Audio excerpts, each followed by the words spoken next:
السلام عليكم ورحمة الله تعالى وبركاته. Bonjour à tous et à toutes. اليوم جبت لكم لا غوسيت او الوصفة ديال تشيز كيك، واحد النكهة جميلة بزاف وكنظن انها غادي تعجبكم. Aujourd'hui, on vous propose une recette de cheesecake absolument délicieuse à absolument vous faire découvrir. اذا بلا ما نطول عليكم تابعوا معايا لاخر الحلقة، ندخلوا للكوزينة، توكلنا على الله، بسم الله. Allez, c'est parti. Allons en cuisine. اذا بسم الله. اول حاجه غادي نديرو غناخدو دي بسكوي. انا خديت هاد النوع ديال البسكوي كيكون منسم شويه بالقرفه، وغادي ناخد معاه عندي هنايا 200 غرام. غنزيد معاه 100 غرام ديال هاد البسكوي، هذا بسكوي عادي بالزبده. غادي نطحن كلشي، غادي نطحنو ب 100 غرام ديال الزبده مذوبه. Eh bien, bismillah. Alors, pour notre cheesecake, il nous faut des spéculoos, de biscuits au beurre et du beurre fondu qu'on va mixer tout ensemble. N'oubliez pas que toutes ces quantités sont en barre d'infos.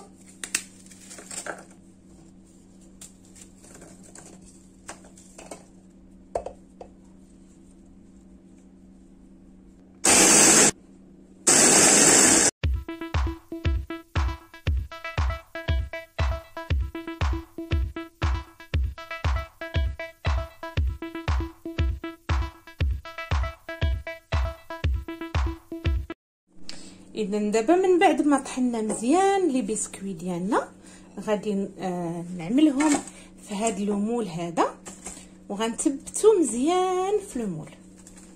Maintenant qu'on a bien mixé nos biscuits, nous allons le mettre dans un moule à cheesecake et on va bien l'aplatir.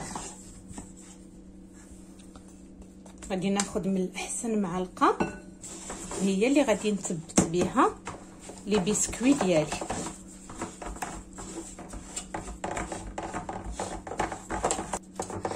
Maintenant qu'on a fini, nous allons le mettre au frais et on va passer à la deuxième préparation. اذا دابا غادي نحتفظوا به في الثلاجه وغادي ندوزو الخلطه الثانيه. Pour cela, il nous faut 6 yaourts à la grecque. اذا في الخلاط غادي نديرو الزبادي او ياغورت، غير هو ما يكونش خالي من الدسم، يكون كامل الدسم. المقادير بالضبط غادي تلقاوها في صندوق الوصف. Ensuite, il nous faut de la maïzena. غادي نضيفو عليه النشا،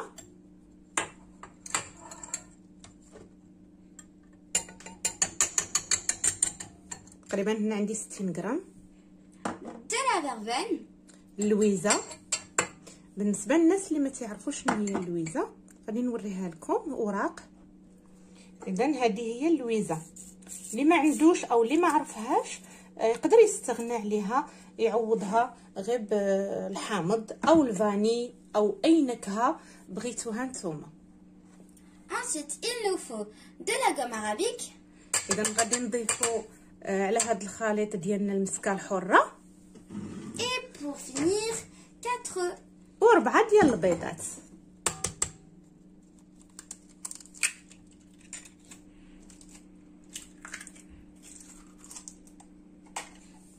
وبطبيعة الحال غادي نضيفو السكر.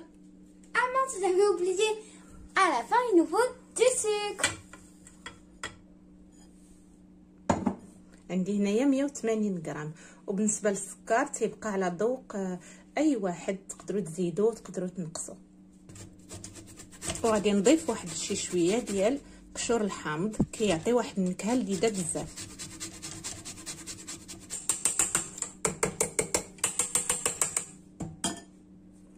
ودابا غادي نخلطو مزيان. Et on mélange.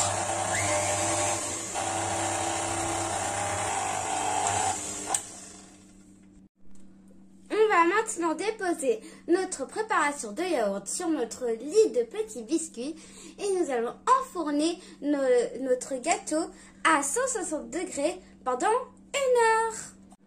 إذا الخليط ديالنا تخلط مزيان، غادي نصبوه فوق هاد البسكوي وغادي ندخلو للفران لمدة ديال ساعة.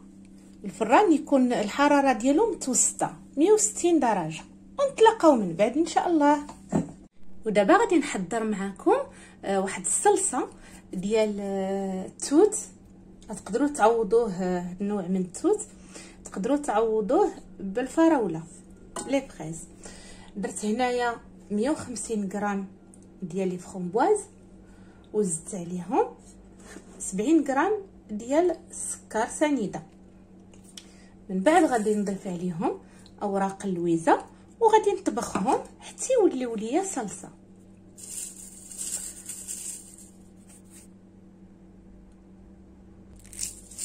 Je prépare maintenant une sauce à la framboise. J'ai mis de la framboise, du sucre et de la verveine.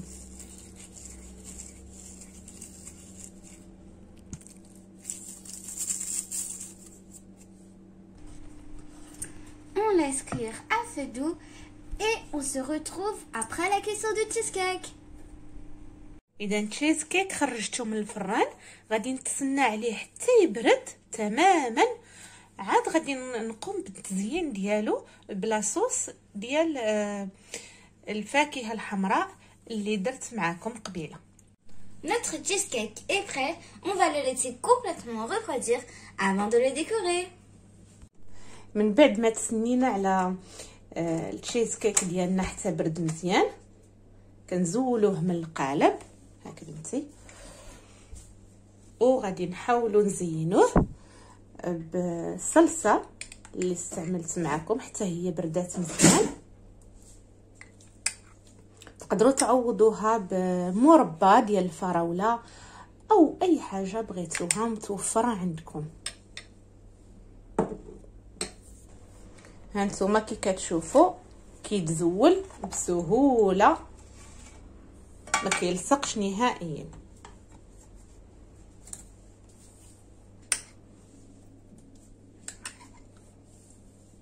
اذا كنتمنى ان هاد الوصفه تكون نالت الاعجاب ديالكم. جربوه، راه كيجي زوين وما كيحشمش للضياف ولا ليكم حتى نتوما. كيجي لذيذ بالنكهه، النكهات اللي استعملنا ديال اللويزه، استعملنا الحامض وهاد المربى هادي او هاد الصلصه. ما تنساوش تستعملوا البصمه الزرقاء. وبالنسبه للناس اللي التحقوا بينا كنقول لهم مرحبا بكم، فعلوا الجرس باش يوصلكم ديما الجديد. Après le coulis de fruits rouges, nous rajoutons des fruits pour un peu plus de peps. Mais vous pouvez rajouter d'autres choses, bien sûr. C'est déjà la fin de la vidéo, mais ne vous inquiétez pas, on a d'autres recettes à vous montrer plus tard. Mais bon, pour cela, je vous dis qu'il faut vous abonner, vous partager, vous liker et vous commenter cette vidéo. Et je vous dis à la prochaine. إلى اللقاء.